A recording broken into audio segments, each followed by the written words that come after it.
As nossas escolhas determinam nosso destino. A vida,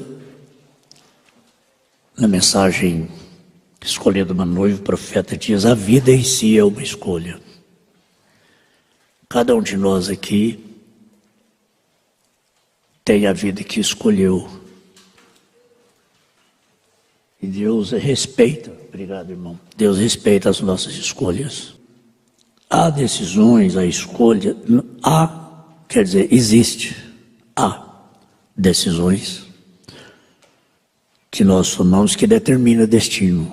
E há destino aqui na vida, como por exemplo casamento. A escolha que a moça faz, que o moço faz, determina o destino do casamento, aqui. E há escolhas que nós fazemos que determinam o destino eterno. Essas são mais sérias. Que na terra a gente paga pelas más escolhas. Mas não perde a eleição. Eleito não perde. Eleito, às vezes, se complica muito aqui na terra. Complicações no casamento e tantas coisas, né? Mas não anula a eleição. Na mensagem Escolhendo uma Noiva, ele diz que nós temos que orar muito ao escolhermos a igreja onde vamos congregar, porque aí determina o destino eterno. Aí já é eterno. Agora o eleito tem discernimento. Se existe uma coisa que eleito tem, é discernimento. Para não ficar no lugar errado. Para estar no lugar certo. Porque é uma escolha que determina destino eterno. E muitas escolhas nossas são, às vezes nós tomamos baseados em opiniões. É aí onde nós podemos errar muito.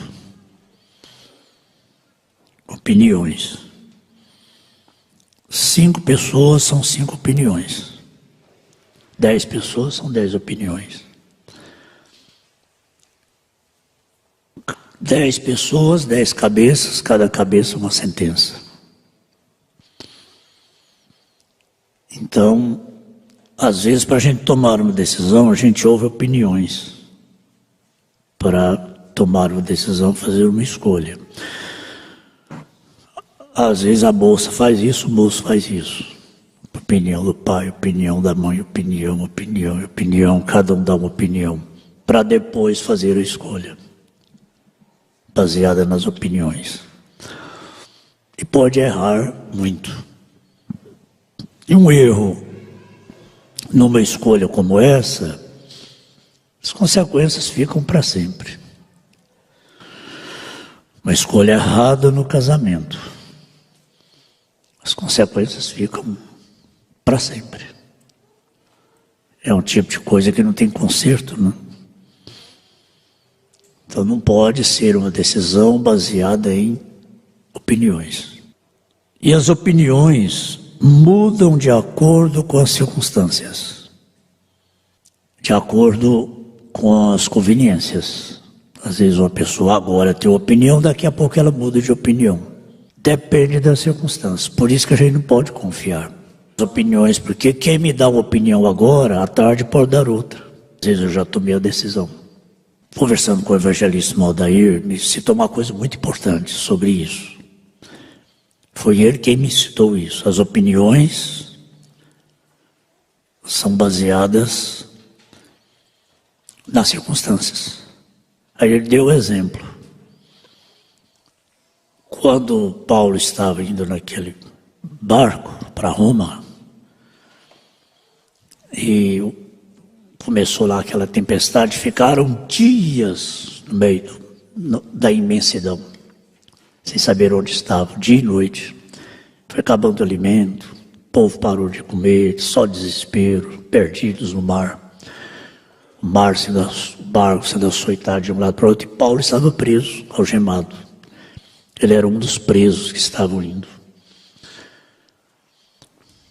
E o anjo do Senhor falou com ele: fala para todo mundo alimentar, porque ninguém vai morrer. E aí ele orou, acalmou o povo, acalmou o comandante, e aí todos alimentaram.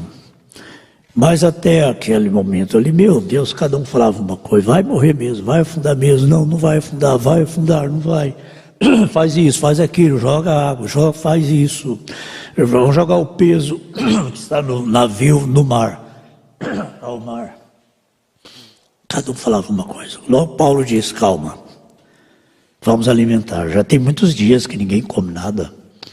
Vamos alimentar, vamos orar, porque ninguém vai morrer. Aí acalmou. Quando chegaram na ilha de Malta, Paulo, catando ali alguns gravetos, né, para acender o fogo,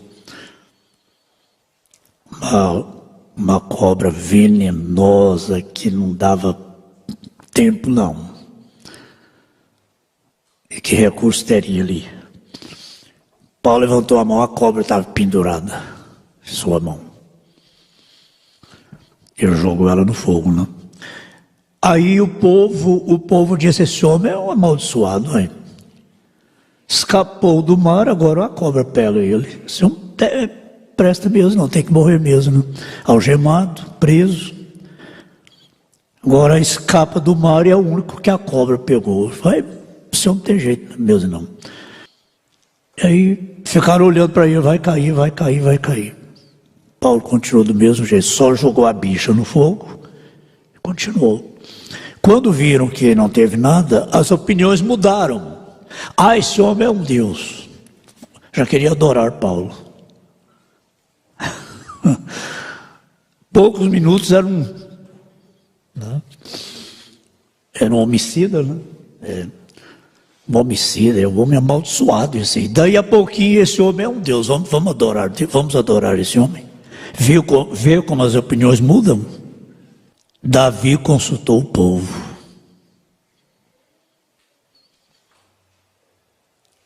Então, há decisões que não é o povo que toma.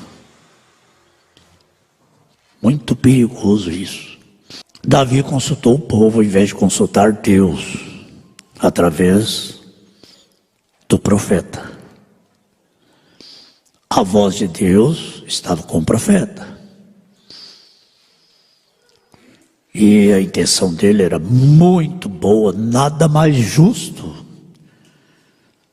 do que trazer a arca de volta. Era o tempo certo. O tempo era certo. O que mais estava certo ali? O tempo estava certo, a pessoa era certa. O rei, né? Ungido. E aí ele consultou o povo, aí o povo aplaudiu e vamos Davi, é isso mesmo. Só que o povo esqueceu da maneira. Tudo ali estava certo, mas Davi fez aquilo de maneira errada. E trouxe o que para Israel? Morte. Davi não tinha que consultar o povo. O povo ia seguir a ele. O que ele fizesse, o povo ia seguir. A coisa que não é responsabilidade do povo, é responsabilidade do guia, do líder. Não tem que cobrar isso do povo. O que Davi fez foi jogar uma carga em cima do povo que não era do povo. Aí o povo errou. Deu opinião errada para ele. Então, como disse para um irmão essa semana, isso tem que ser feito. E a maneira é certa,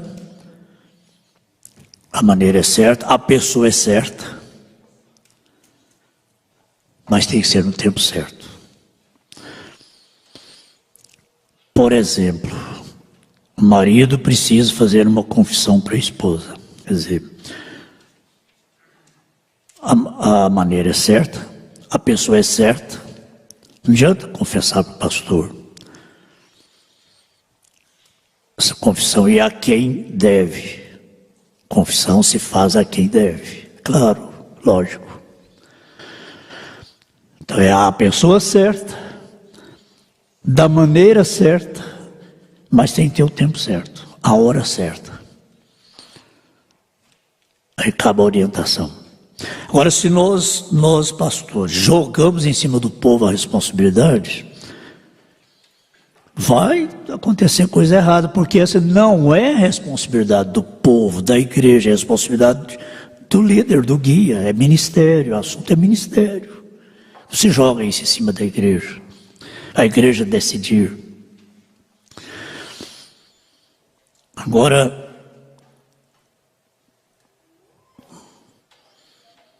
nós estamos, a noiva de Jesus Cristo está passando por uma hora de agitação do mar, turbulência. E é uma hora muito perigosa. Na turbulência a igreja pode precipitar, fazer muita coisa errada.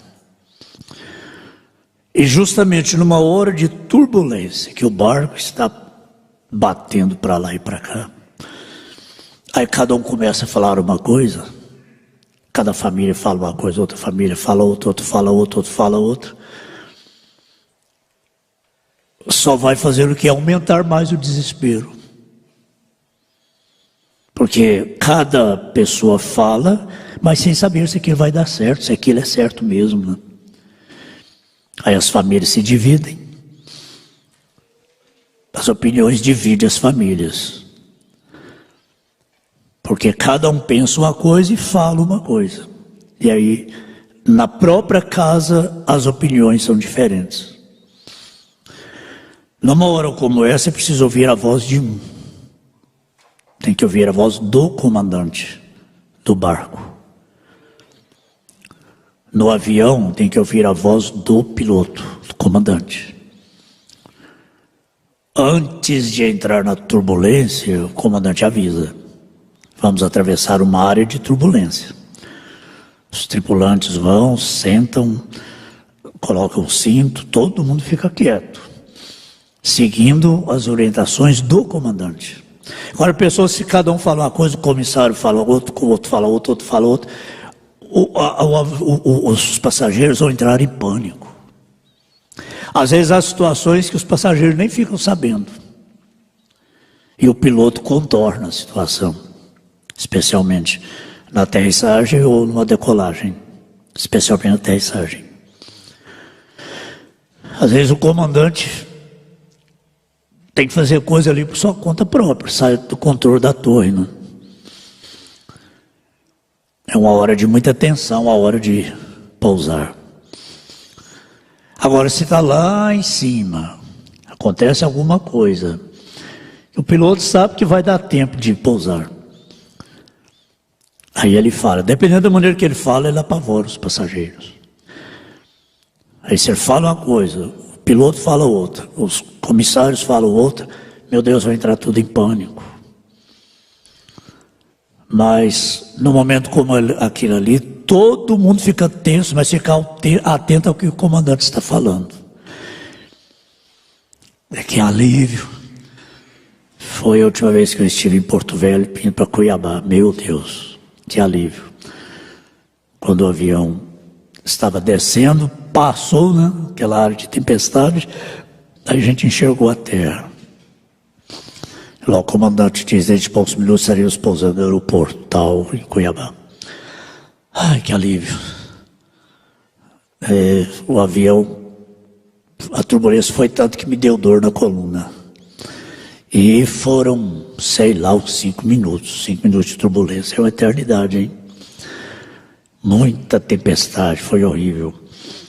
Mas ali a gente fica atento ao que o comandante está falando. E assim é o tempo que nós estamos vivendo. A igreja precisa ficar atenta ao que o Espírito Santo está falando. E a igreja deve seguir as orientações. Na tempestade, é claro, há alvoroço. Então, tem que ouvir uma voz no barco, a voz do comandante, porque é alvoroço. Todo mundo alvoroça, né? Agora, o profeta, a mensagem é a voz. Ouça a voz. Ouça a voz. Pastor, nessa tempestade, qual que é o posicionamento senhor? Meu posicionamento é esse aqui, ó. Tem jeito de ser outro? Tem jeito de ser outro, não. Nada melhor do que a gente fazer o que está escrito aqui. É hora de tempestade e turbulência, não sou eu o comandante. É o Espírito Santo através da mensagem, através do ministério. Que se cada um ouve uma coisa, o que é que vai acontecer, né? Como já disse, mesmo as famílias se esfacelam, se dividem. E estou aqui com a mensagem de Hebreus, capítulo 2, recordando com a igreja. Há coisas que têm que ser recordadas, batidas. A igreja já nos conhece há 33 anos. E eu não sou assim preocupado em cada escola, cada culto, trazer uma escritura nova, um tema novo. Um tema extraordinário, profundo. Chega aqui, lê a Bíblia, dá um tema e traz uma mensagem profunda.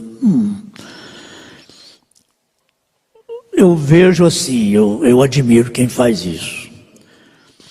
Os pregadores fazem isso, não é modéstia. O Mombrana diz, eu não sou pregador, e eu também não sou. Eu só pego os temas que o profeta trouxe e leio. E passo para a igreja os temas. Eu não tenho que buscar tema. Eu não preciso buscar temas.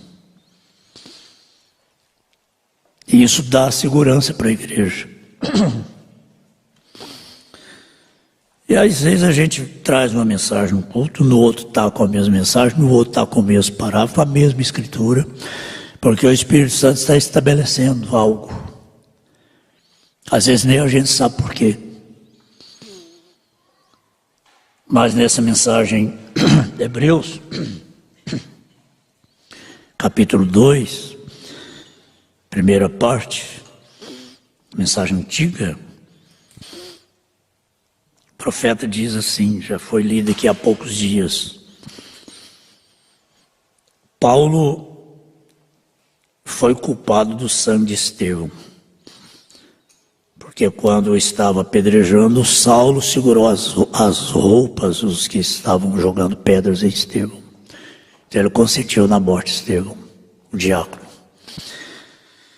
Então ele diz, eu não sou digno, eu não sou nem mesmo digno, porque eu derramei o sangue do seu mártir Estevão. Ele não jogou nenhuma pedra em Estevão. Eu só estava segurando a roupa dos que estavam jogando pedra. Embora ele não jogou nenhuma pedra, mas ele consentiu, ele estava junto com aqueles que estavam jogando pedra. E ajudando, né? Participando, quer dizer, ele foi cúmplice. Porque ele participou, ele testemunhou.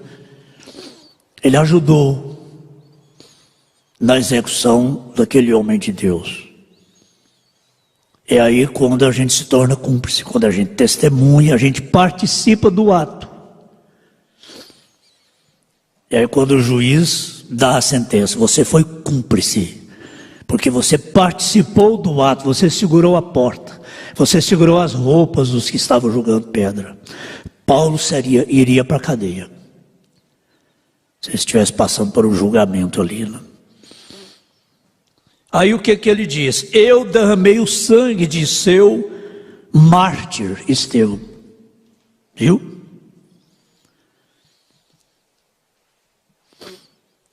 Aí ele diz assim, porque ele testemunhou aquilo. Desculpa.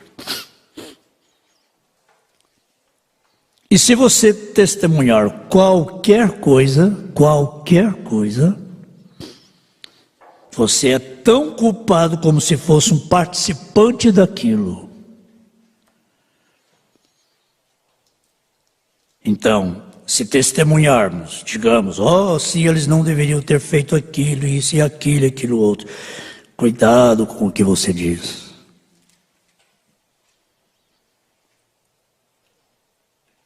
Porque você é tão culpado, tal como o seu julgamento é proferido. É verdade, não é verdade, é verdade, não é verdade, você fica culpado. Se você não pode decidir, não diga nada a respeito de quem quer que seja. Não diga nada. Você não pode decidir. Em outras palavras, não é da minha conta, eu não posso decidir. Então, não diga nada, simplesmente deixe isso de um lado. Então, quando você testifica que você é um cristão, então você é responsável, né? Você é culpado por isso, responsável por isso. Então, não diga nada. Às vezes o pastor está aguardando a hora certa, não está dizendo nada e as famílias ficam dizendo muitas coisas. As famílias passam na frente, precipitam. As pessoas passam na frente, precipitam muito. Falando, dando opiniões e julgando e falando e falando. Vamos pensar assim, o comandante está calado. Ele está aguardando a hora certa. E às vezes a tripulação, os passageiros começam a falar muitas coisas. Aí coloca toda a embarcação em pânico. Quer dizer, aquela embarcação ali, aquela tripulação, passageiros, ficam atrás, tem uma voz só, vamos ouvir uma voz só. Vamos ouvir uma voz só, ter o tempo certo, a hora certa, a maneira certa de fazer as coisas, para não haver danos, para não haver morte. Mas está passando a hora, gente. Para Deus nada passa da hora, não. Deus não tem que dizer assim, nossa, se eu não agir agora vai passar da hora. Não. Ele age na hora certa. No tempo certo, da maneira certa. Vocês já viram, eu nunca vi porque eu nunca fui, mas eu já vi e sei que isso acontece em qualquer lugar onde se ajuntam pessoas, né? No estádio de futebol, por exemplo. Meu Deus, quantos atropelamentos e machucam gente, gente morre porque alguém jogou uma garrafa ali, deu uma explosão. O povo pensa que é a arquibancada que está quebrando. Aí sai todo mundo. E sai todo mundo correndo e passando um do outro e pisando na goela um do outro. E vai que piseira. Depois foi apenas uma garrafa que quebrou. Aí o povo entrou em pânico, entrou em desespero. Pensou que era um tiro. Pensou que era um tiro. Às vezes era uma bombinha, né? Depois que descobre que foi apenas uma bombinha, machucou tanta gente, quebrou perna, quebrou braço. Porque há muita gente junto, aí acontece um alvoroço, e aí machucam e se quebram, depois vai ver que não precisava daquilo. Na hora do alvoroço, na hora da agitação, muita coisa acontece. Depois que passa, aí o povo pensa, não precisava disso, mas agora já aconteceu, já quebrou, já morreu gente, por causa de uma precipitação. Então é assim, nós somos uma igreja, né? E nós temos que ter equilíbrio. Espera aí, não é motivo para isso, vamos com calma. Sabendo que Deus age na hora certa, da maneira certa, no tempo certo, através das pessoas certas. Tem que ser através das pessoas certas, não adianta. Tem que ser da maneira certa, não adianta agir fora da maneira. Tem que ser no tempo certo, não adianta tentar adiantar e nem atrasar nada, no tempo certo. Agora, na mensagem de Hebreus capítulo 7, segunda parte,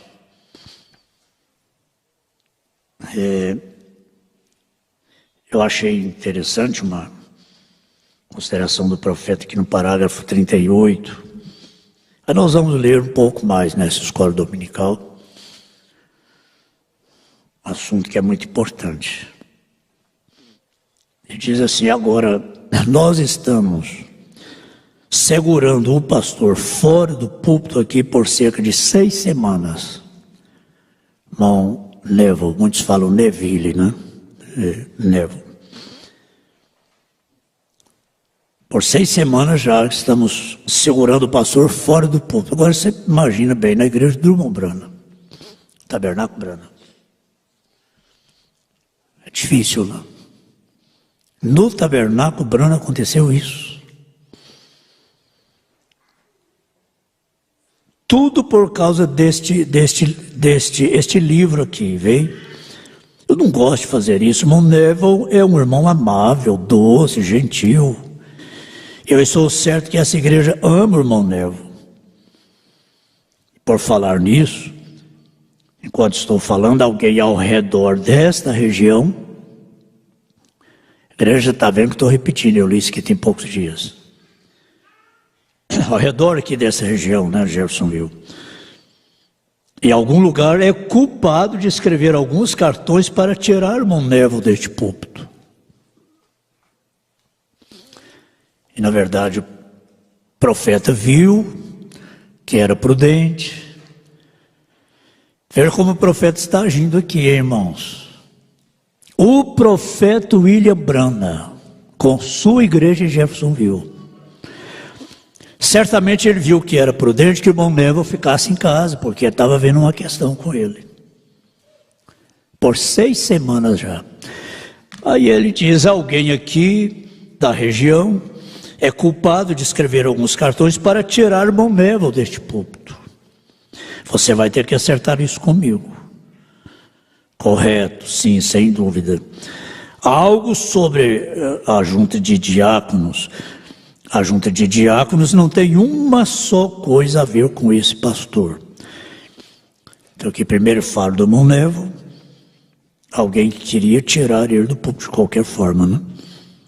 Ele fala: vai ter que acertar comigo. Depois ele muda, agora os diáconos, né? A junta de diáconos não tem uma só coisa a ver com esse pastor, com o irmão Neville, não, senhor. A congregação por completo tem toda a autoridade.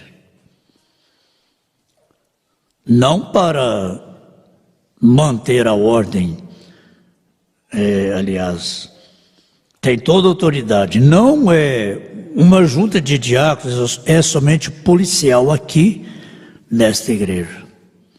Simplesmente para manter a ordem e assim por diante. Mas quando se trata de regras, a igreja por inteiro tem que dizer assim. Esta igreja está edificada sobre a soberania da igreja local. Então eu não tenho nada a dizer sobre tirar esse pastor ou colocar outro. Eu possuo a propriedade, foi doada à igreja. Todos vocês são a igreja, se são vocês que a controlam. Você é a igreja, você mesmo. E a igreja, Santa Igreja de Deus, é a soberania do Espírito Santo nessa igreja. E a única coisa que eu faço é possuir a propriedade, doá-la a esta igreja. Meu Deus.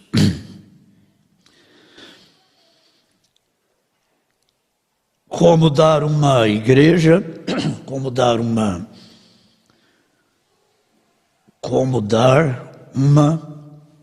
desculpa, a garganta hoje está raspando muito.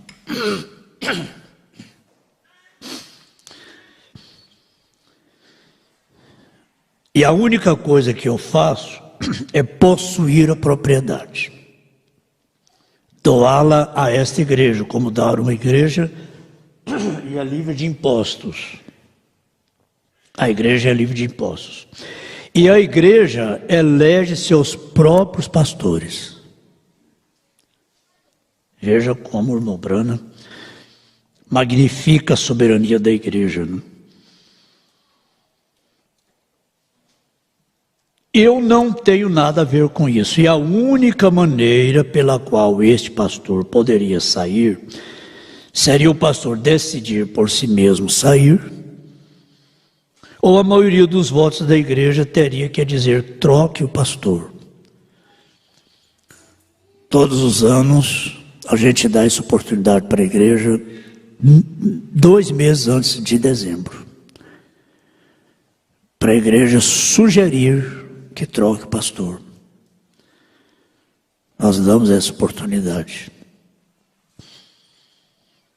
Então, só existe 2 coisas, né? A única maneira pela qual este pastor poderia sair seria o pastor decidir por si mesmo, dizer: eu estou renunciando.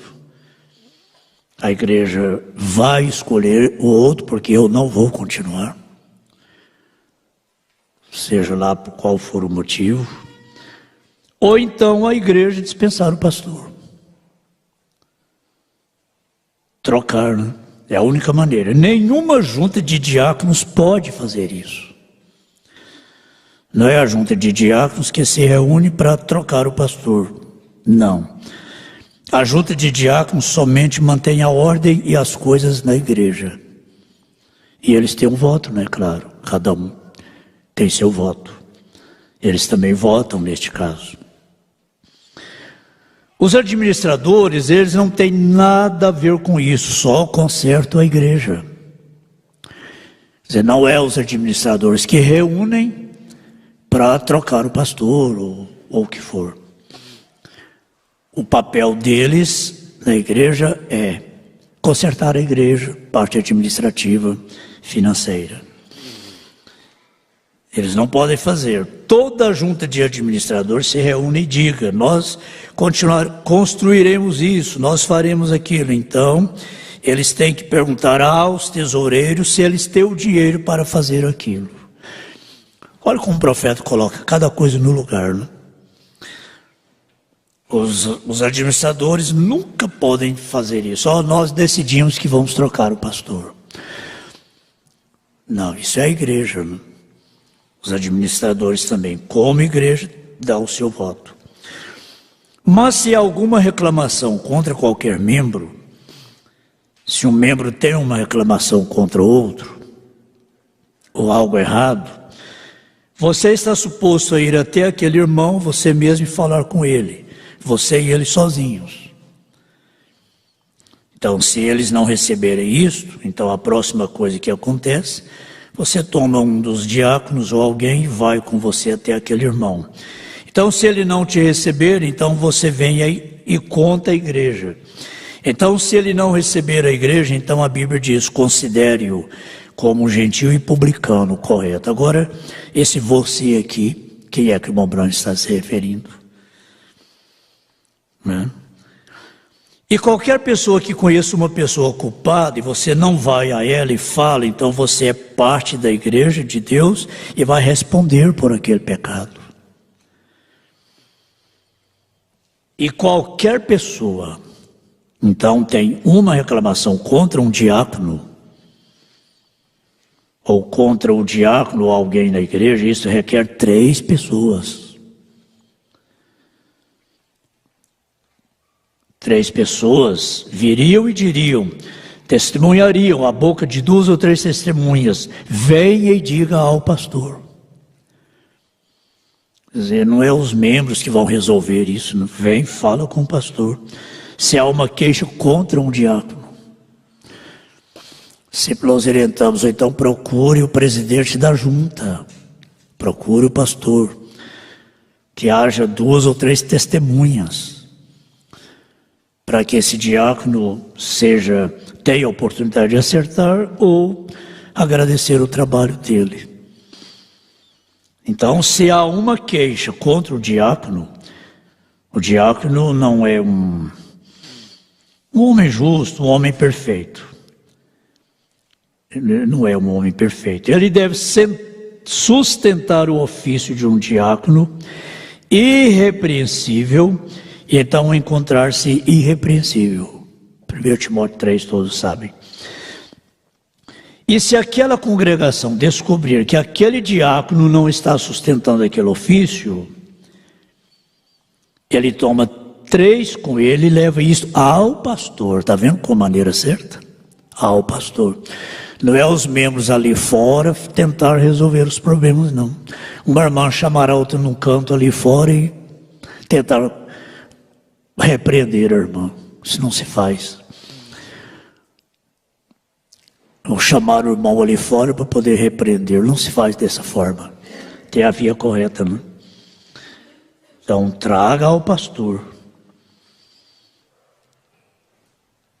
E é pedido aquele diácono que fique em casa durante a noite. Nesse dia aqui, já tinha aí umas quantas semanas que o irmão Nervo estava em casa, porque o assunto estava sendo tratado. Eu fui pensando na igreja do irmão Brana. Que coisa, né? Agora, nesse caso, vem 2 ou 3 diáconos ao pastor e traz ao pastor uma questão, que esse diácono está agindo errado, ou qualquer obreiro, né? É pedido aquele diácono que fique em casa durante a noite. Então o pastor vem, reúne a congregação, dá a queixa para a congregação. Se a congregação votar para que o diácono continue, o diácono continua. Penso que essa mensagem deve fazer parte do kit, né, irmão Gerson? Do diaconato. A ordem da igreja, perguntas e respostas, Deus em simplicidade, né? Deus em simplicidade dos selos, a ordenação, e deve incluir essa também o kit. Quando for convidar um diácono, ele ler tudo isso, para tomar consciência da sua responsabilidade.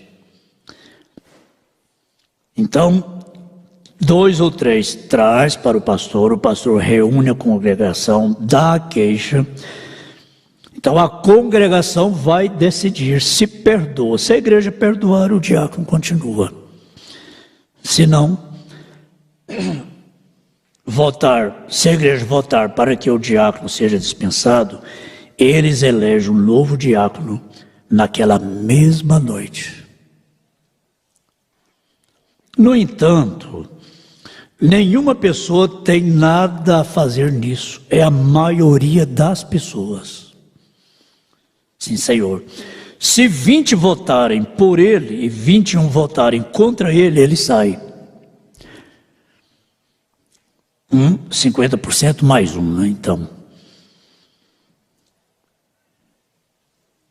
20 vota por ele, 21 vota contra ele. Então ele sai. E vice-versa. Essa é a soberania da igreja local. E então, cada um dos membros tem uma palavra na igreja. Qualquer coisa que aconteça errado, então eles podem se reunir. E a única coisa que eles têm a fazer é estar perante Deus, para que eles estão absolutamente cientes que nada impede o movimento da igreja. Assunto de escola dominical, estudo, a igreja tomando consciência da soberania, né? Mas a total responsabilidade,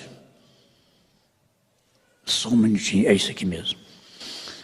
Mas a total autoridade da igreja é o pastor. Leia isso na Bíblia, veja se não é ordem da Bíblia, é exatamente certo. Não há ninguém acima do ancião, que é o pastor. Eu não tenho nada a ver com o que o irmão Nervo faz aqui. É com vocês, irmão Nervo. Se o irmão Neville quisesse pregar a doutrina das testemunhas de Jeová, é com ele e vocês. Se ele quisesse pregar qualquer coisa que ele quisesse, aquilo é entre vocês e ele. Essa altura o irmão Neville estava em casa, né? É tudo. Se a congregação votar por ele ali para pregar aquilo, está tudo certo, é com ele. A única coisa que eu faço simplesmente é possuir a propriedade. Se alguma outra coisa acontece, que seja como tirar o pastor, e eles querem tomar um voto naquilo. Eles querem tomar um voto naquilo, você não poderia pedir a um diácono para fazer aquilo. Você viria e me diria. Eu desceria, diria, se você quer tirar o pastor, diga-me por quê. Ele fez alguma coisa? O irmão Branham, no seu púlpito, no tabernáculo, falando com sua igreja, o irmão Neville em casa, e o irmão Branham enfrentando isso. Que coisa, né? Ele pensa assim, não poderia nunca acontecer um problema desse na igreja onde o irmão Branham estava. Ué. Que coisa, né? Agora veja a imparcialidade do profeta. Fala de irmão, fala do diácono e o pastor. O que ele fala do pastor? Então você viria e diria, se você quer tirar o pastor, diga-me por quê. Ele fez alguma coisa? Se nós o pegamos bêbado, ou nós o pegamos fazendo isso, ou fazendo algo que não era correto, você tem 3 testemunhas disso? 3 testemunhas disso? Sim, nós temos. As testemunhas devem ser provadas primeiro. Se são pessoas idôneas, pessoas de confiança, pessoas da comunhão, pessoas maduras. Então, temos 3 testemunhas. As testemunhas devem ser provadas. Não aceites acusação contra o presbítero, senão com 2 ou 3 testemunhas, e sejam elas provadas primeiro contra um presbítero ou pastor. Então você tem que afirmar isso, que você viu isso, e provar que você viu isso. Então se você viu, então aquele pecado é repreendido abertamente, que está errado. Então dizer, congregação, vocês querem trocar seu pastor? Houve testemunhas, foi provado isso. E a congregação votar assim, perdoe-o e deixe-o seguir ainda. Esta é a maneira que deve ficar. A congregação perdoou e quer que o pastor continue. Essa não é essa maneira clara de se conduzir uma igreja. Isso é o que a Bíblia diz. Nós não temos bispos, supervisores e juntas e assim por diante. Tira este e obtém um punhado de autoridade. Com nas denominações é assim. Pastor, está tudo bem aqui, vem a hora da sede. Esse pastor que vai lá para a Bahia, o dia da Bahia vem para cá. Aí que troca de pastores. A igreja não tem soberania. As igrejas não decidem. Tem o tempo certo, né? O pastor fica tanto tempo numa igreja, vai para outra e vê trocas.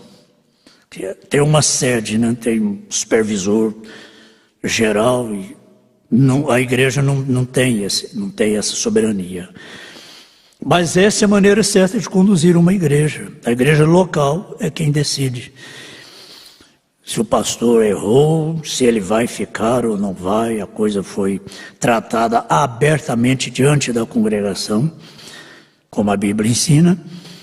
Então, se a igreja quer que ele continue, ele continua. Se a igreja não quer, ele não continua. Nós não temos bispos e supervisores e juntas e assim por diante. Não há ninguém que tenha autoridade aqui senão o Espírito Santo. Correto. Ele faz o movimento e nós o tomamos como a maioria do povo a maneira que o povo segue. Então, é preciso que seja dada à igreja a oportunidade, como nós fazemos todos os anos. Nós damos a oportunidade para que a igreja se manifeste, trazemos aqui a diretoria com antecedência. Se a igreja tem alguma coisa contra um desses aqui, manifeste, chame, fale com o pastor, fale com o presidente da junta. Se a igreja tem alguma coisa, que sabe de alguma coisa que desabona qualquer um dos diáconos, traz isso ao pastor, não fica falando isso particularmente não. Traz ao pastor. O caso será considerado, então a igreja vai decidir. Então, e nós o tomamos, como a maioria do povo, a maneira que o povo segue. Agora fechando aqui, eu vou só ter aqui. Então, se um lado quer fazer isso, o outro lado quer fazer aquilo, esse é o grande problema. Cria dois lados. Um lado fala uma coisa, o outro lado fala outra. Às vezes uma família, o marido está desse lado, fala uma coisa, a esposa está desse lado, fala outra. E aí em casa se dividem. Que quando acontece uma questão em relação ao pastor ou a um diácono, alguém, vamos dizer, vai haver uma eleição aqui para pastor. Estou me referindo à igreja local, irmãos, é claro. Nós não temos que reunir e criar dois lados aqui a respeito do pastor lá de Brasília, de Leopoldo de Bulhões, ou de onde for. É a igreja local que vai fazer isso. Não somos nós. Por que nós vamos sofrer com o problema que está acontecendo em outra igreja? Não é nem nós aqui que estamos passando por um problema. Mas a igreja sabe como agir. O que nós devemos fazer? Senhor, tem misericórdia daquela igreja que está passando por um sério problema e da nossa também, se tivermos que enfrentar situação semelhante. Para que uma igreja dividir, uma família dividir por causa de problema de outra igreja. Como deve ser a oração? Não é só enfermidade, não. Tem uma igreja sofrendo muito, uma questão muito custosa, muito difícil. Senhor, ajuda aquela igreja, ajuda aquele pastor que está passando por este problema tão difícil. E ajuda nós também, se tivermos que passar por situação semelhante amanhã. Se o Senhor tirar a mão de misericórdia, meu Deus, qualquer um de nós está sujeito. Mas orar com amor, né? O que aconteceu ali no Tabernáculo Brano a respeito do Mão Levi? Ele criou dois lados. E às vezes uma família estava partida. Porque uma família queria que o Mão Levi continuasse. O marido, o filho queria que o Mão Levi continuasse. A esposa não queria. A esposa queria que o pastor Neves continuasse. O marido não aceitava. Aí começava. Aí o profeta diz aqui. Então se um lado quer fazer isso, e o outro lado quer fazer aquilo, aí o barco vai. Aí cada um fala uma coisa, aí cada família fala uma coisa, e o barco começa a rodar. Vamos ouvir a voz do comando. O Espírito Santo fala o que fazer, não fala? O Espírito Santo nos orienta certinho. Eu fico olhando um piloto ali na cabine de uma grande aeronave com 500 passageiros. Gente, ele tem que saber o momento certinho de apertar um botão daquilo ali, não tem? Se ela apertar na hora errada, tem irmãos aqui que entendem melhor do que eu isso. Meu Deus, ele não pode passar a informação errada no avião, não. Misericórdia. Pensou? Você passar a informação errada? Muita gente ele vai dar infarto, vai morrer de medo, né? Foi informação errada. Apertou um botão errado. Puxou o manche na hora errada, né? Agora olha aqui. Então se um lado quer fazer isso e o outro lado quer fazer aquilo, gente, e o lado vence, isso é custoso demais. Isso é muito custoso. quando chega a essa situação. Sabe por quê?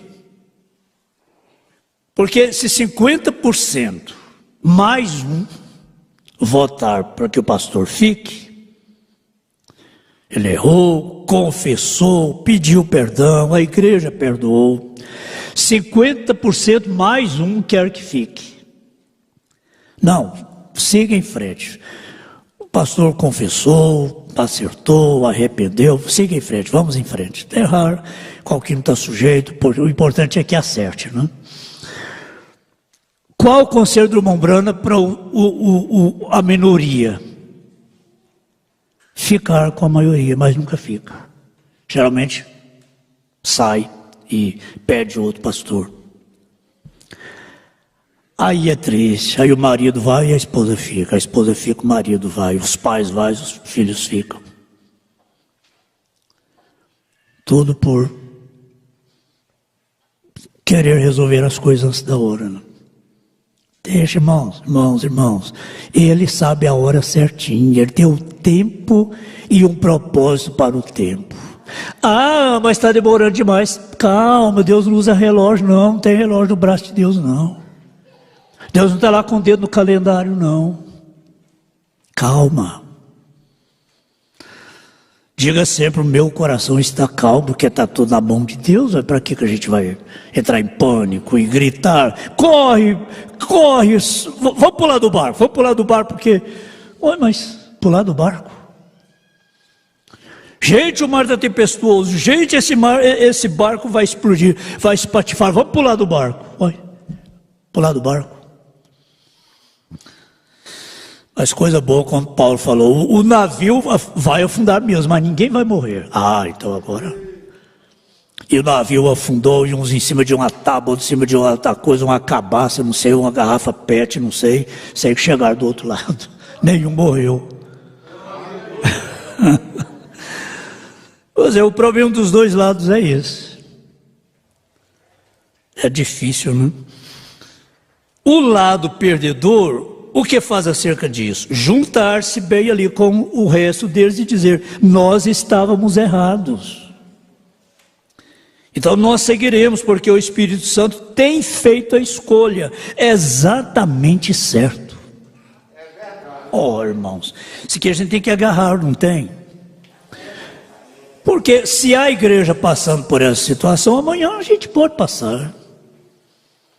Amanhã qualquer um de nós pode estar passando por um julgamento aqui, né? Então a igreja está sabendo como agir. É difícil, eu não me lembro de ter visto isso aqui não. A minoria, passar para o lado da maioria e esquecer o assunto. Geralmente não. Não, nós vamos pedir outro pastor. Não, nós vamos embora. Não. E aí viram... Famílias dividem, adoecem literalmente, criam ansiedade extrema.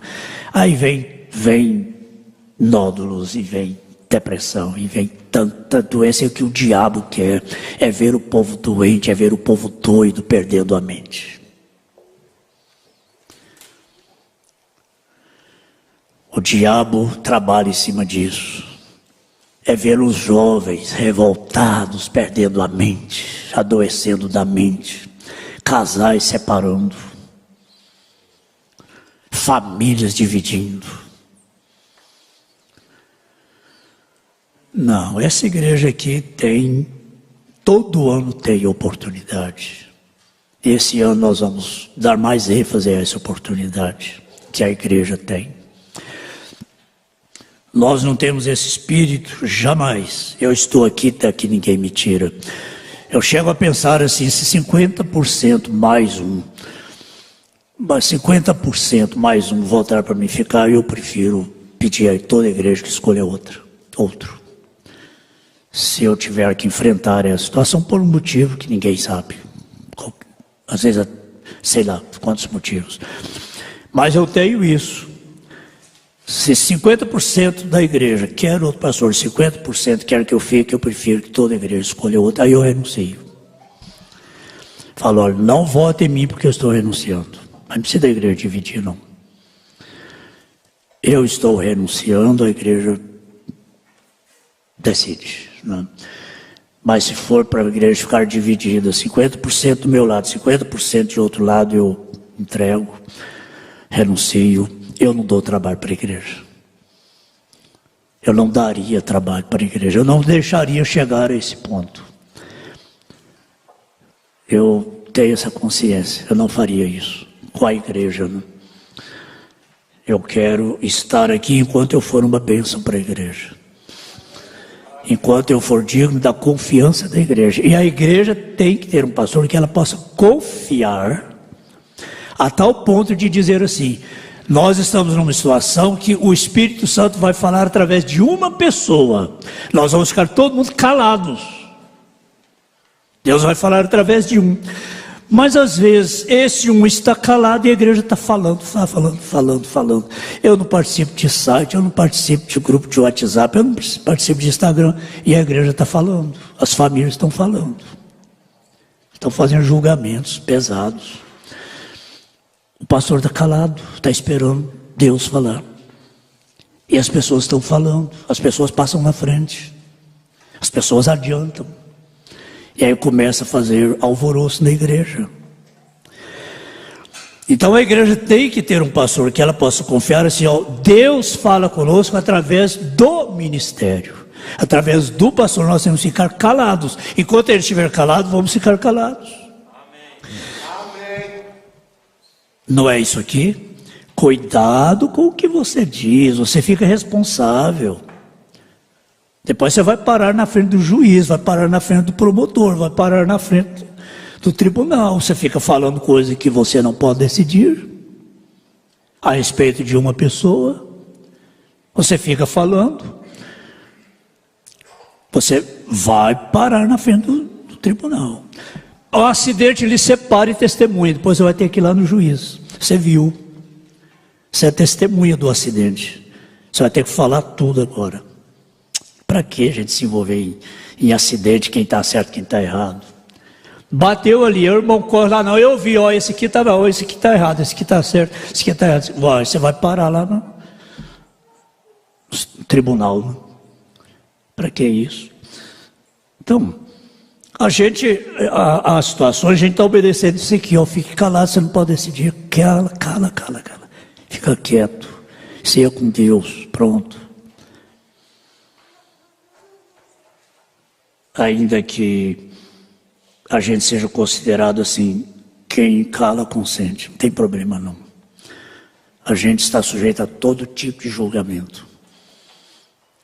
Não é, a igreja sabe que não é quem cala consente, não é. Então a gente tem que falar tudo que a gente sabe do mundo, para não consentir.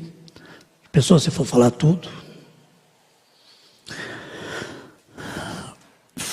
fala do presidente da república. Gente, não faz isso não.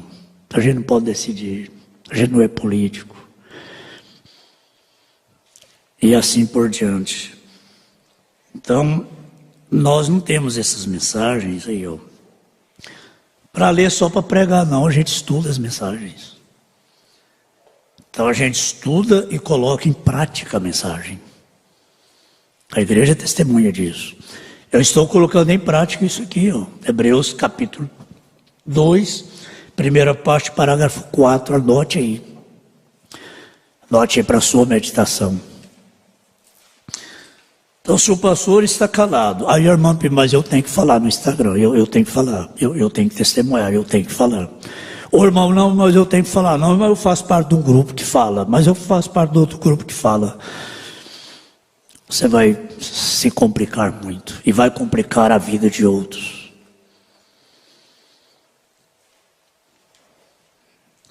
Agora, Paulo diz, eu não sou nem mesmo digno porque eu derramei o sangue de seu mártir, Esteu. Por quê? Ficou responsável. Agora, voltando aqui a Colossenses, para nós despedirmos.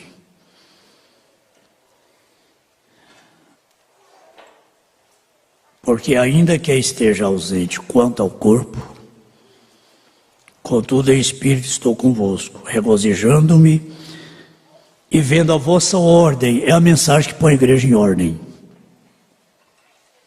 Vendo a vossa ordem e a firmeza da vossa fé em Cristo.